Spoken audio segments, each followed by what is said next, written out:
বন্ধুরা, আপনারা যদি রোহিত শর্মাকে সেরা খেলোয়াড় ও ক্যাপ্টেন মনে করে থাকেন তাহলে আজকের ভিডিওতে অবশ্যই একটি লাইক করে দিন। বন্ধুরা, মুম্বাই ছেড়ে 28 কোটি টাকায় ব্যাঙ্গালোরে যোগ দিয়েছেন রোহিত শর্মা। তারপর হার্দিক পান্ডিয়া ও নীতা আম্বানি রোহিত শর্মার কাছে ক্ষমা চেয়ে দলে আসার অনুরোধ করেছে। বন্ধুরা, মুম্বাইয়ের সফল ক্যাপ্টেন রোহিত শর্মা 28 কোটি টাকায় ব্যাঙ্গালোরে যোগ দিয়েছে। তারপর মুম্বাইয়ের মালকিন ও হার্দিক পান্ডিয়া ক্ষমা চেয়ে যা বায়ান দিয়েছে শোনার পর আপনারা অবাক হয়ে যাবেন। নীতা আম্বানি ও হার্দিক পান্ডিয়া কি বলেছে সে তো আপনাদের দেখাবো, তবে তার আগে আপনাদের কি মনে হয় রোহিত শর্মা ও হার্দিক পান্ডিয়ার মধ্যে সব থেকে সেরা ক্যাপ্টেনকে নিচে কমেন্ট করে আমাদের জানাতে ভুলবেন না। বন্ধুরা, আপনারা জানেন আইপিএল 2024-এর নিলামের পর মুম্বাই দলের উপর দিয়ে ঝড় বয়ে গিয়েছিল।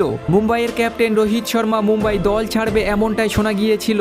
হার্দিক পান্ডিয়া দলে আসার আগে রোহিত শর্মাকে ক্যাপ্টেন্সি থেকে হাঁটানো হয়, যার কারণে মুম্বাইয়ের খেলোয়াড়রা অনেকটাই চিন্তিত হয়ে পড়ে। রোহিত শর্মা মুম্বাই দল ছাড়ার জন্য তৈরি হয়ে গিয়েছে। বিরাট কোহলির ফ্র্যাঞ্চাইজি ব্যাঙ্গালোর তাকে 28 কোটি টাকা দিয়ে দলে নিতে চায়, যার কারণে মুম্বাইয়ের মালকিন নীতা আম্বানি ও হার্দিক পান্ডিয়া রোহিত শর্মার কাছে ক্ষমা চেয়ে যা বায়ান দিয়েছে শোনার পর আপনারা অবাক হয়ে যাবেন। হার্দিক পান্ডিয়া ক্ষমা চেয়ে তার বায়ানে বলেছেন, রোহিত শর্মাকে মুম্বাইয়ের ক্যাপ্টেন্সি থেকে হাঁটানোর কারণে আমি অনেক দুঃখিত, কিন্তু আমি জানতাম না এটা রোহিত শর্মার পছন্দ হবে না। আমি জানি রোহিত ভাই সেরা খেলোয়াড় ও সফলতম ক্যাপ্টেন, তাকে ক্যাপ্টেন্সি থেকে হাঁটানোর পর অনেক কিছু ঘটে গিয়েছে। আমার মনে হয় তাকে আবারও ক্যাপ্টেন্সি দেওয়া উচিত, কারণ আমাকে যদি ক্যাপ্টেন বানিয়ে এত সমস্যা হয় তাহলে আমার ক্যাপ্টেন্সি করার কোনো প্রয়োজন নেই। রোহিত ভাই যখন ক্যাপ্টেন্সি ছাড়বে তখন আমি ক্যাপ্টেন্সি করার জন্য প্রস্তুত। রোহিত শর্মা থাকায় আমি ক্যাপ্টেন্সি করব না। তার কাছে আমি অনুরোধ করছি মুম্বাই দল ছেড়ে তিনি যেন বেঙ্গালুরু দলে না যোগ দেয়। বন্ধুরা, তারপর মুম্বাইয়ের টিম ওনার নীতা আম্বানি তার বায়ানে বলেছেন,